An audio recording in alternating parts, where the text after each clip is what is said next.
Hello, my name is Sarah. I am an English teacher and language anxiety coach.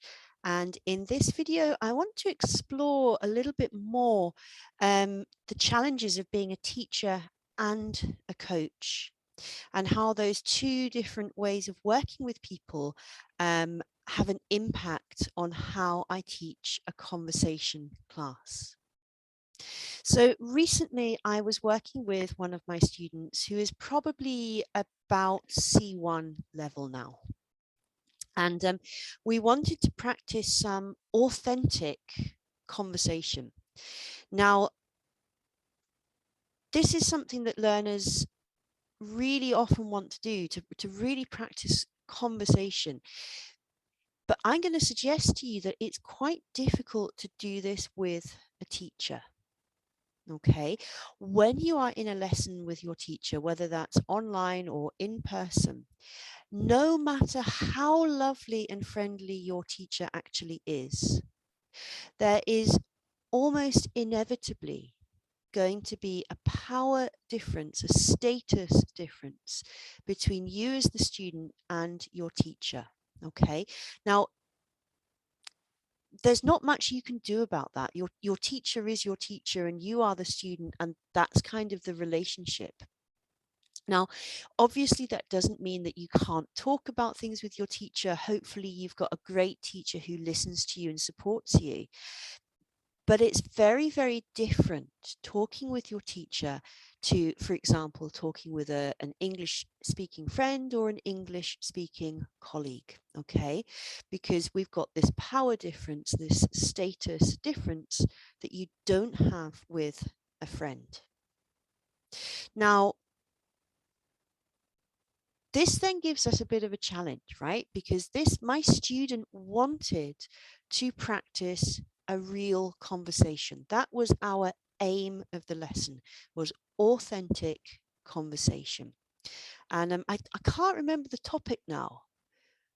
I can't remember what we were talking about. But we began this conversation.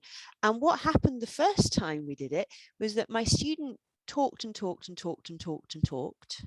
And I listened and listened and listened and listened in a very kind of coachy style. And this is lovely because it gives the student lots of chance to express themselves, but it's not real. That's not how a real conversation works, right? Real conversations in English are messy, and we interrupt each other and we take the conversation away from each other, and we don't let each other finish. And after we'd finished our first conversation, I said this to my student. I was like, look, you've done really well. You use great vocabulary, great grammar. I think we were practicing narrative tenses. Yeah, we were. And so the student had used the narrative tenses very well, fantastic job, well done, blah, blah, blah. However, we have not practiced a conversation. So we then repeated the same activity, but this time I interrupted my student a lot, which normally as a teacher I would never interrupt. But because we were trying to practice conversation, I interrupted him and I took the conversation away from him and I started talking about my own ideas, and he had to interrupt me and take the conversation back. And so we did this for a few minutes, and I asked him what it was like, and he said, "Whoa, it was really difficult. It was so difficult because you kept interrupting me, and I had to really fight." And yeah, that's what a real conversation is like. Sometimes we have to really fight to be heard. Now, this then gives me, as the teacher slash coach, quite an interesting dilemma. As a coach, and particularly as a thinking environment coach, which is what I'm now training in, we are not really supposed to interrupt. Okay, in a thinking environment, there should be no interruption. And most of the time now when I teach, I try really, really hard not to interrupt someone at all, if that's possible. It's difficult on Zoom sometimes because of the delay, but generally I don't interrupt my students. But then if I want to teach them how to have an actual conversation with a native speaker, I have to kind of turn off being a coach and turn on being Sarah, the individual. Because if I fail to do that, I'm not giving my student an authentic conversation experience.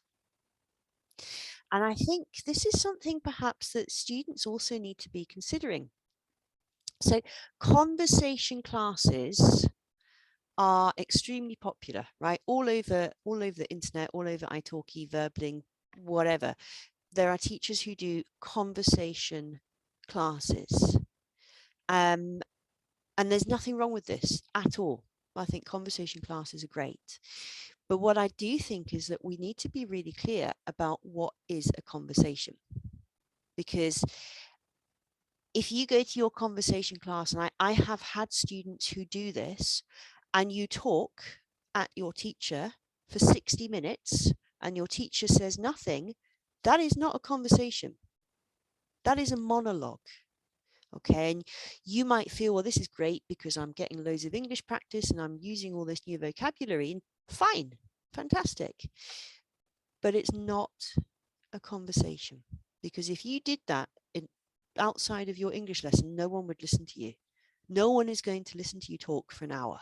Not going to happen. So then we have other classes where the teacher and the student do talk about things together, and that's great.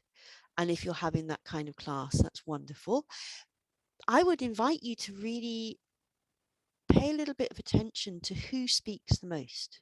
Do you speak the most? Does your teacher speak the most?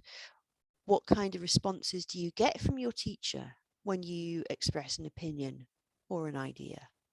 Okay, because your teacher might be in teacher mode and they might be listening for your grammar and your vocabulary, which is part of their job, or they might be trying to help you have a real authentic conversation.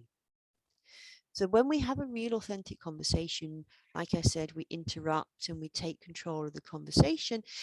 We also, go off on strange tangents. A conversation might start by talking about the weather and end up talking about Formula One racing. I mean, who knows? So I think it's really worth you as the student considering, what is it that you want from a conversation class? Do you want to just be able to talk for an hour uninterrupted? Do you want to practice having a real authentic conversation? Or do you just want help with your English speaking in general? Because those things are not the same. Okay, now just to kind of wrap up this video, if you were to come to me and say you wanted conversation classes, I would probably push you a little bit and ask you, okay, what do you mean by that? What's your goal? What do you specifically want to learn to do? Because learning to have a real authentic conversation in a foreign language is a tough challenge. And there is a big difference between being able to have a conversation with your teacher who can grade their language and support you and help you, and a real person out there who's in too much of a rush. They don't really care. And they're like, okay, I can't. So you need to be clear about, what are your goals for a conversation class?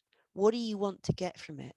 And make sure that your teacher is really, really supporting you to get to that goal. Okay, and the final thing that I would say is that there is a great TV show. Well, it's not a great TV show. Sorry, I'm going to rephrase that. It's a terrible TV show. But if you wanted to see examples of authentic British conversation, I highly recommend that you go to YouTube and you have a look for a show called Gogglebox. That's Gogglebox. Now, this show basically is of British people watching TV. So you get to see the inside of people's houses, various people from different parts of the United Kingdom watching TV. I told you, it's a terrible program. However, in terms of hearing real English conversation as spoken by real English people and a little bit of understanding of English culture, British culture, it's actually a really good show for you to watch. It's on YouTube. I've just checked. So Gogglebox, Gogglebox. If you want to hear proper British conversation, it's a great one to go for. There is quite a bit of swearing, so if bad language is not your thing, probably avoid it. But if you don't mind a bit of swearing, it's a great one to go for. If you're still watching, thanks very much for watching. Any comments, any questions, of course, please post them below the video, and see you next time.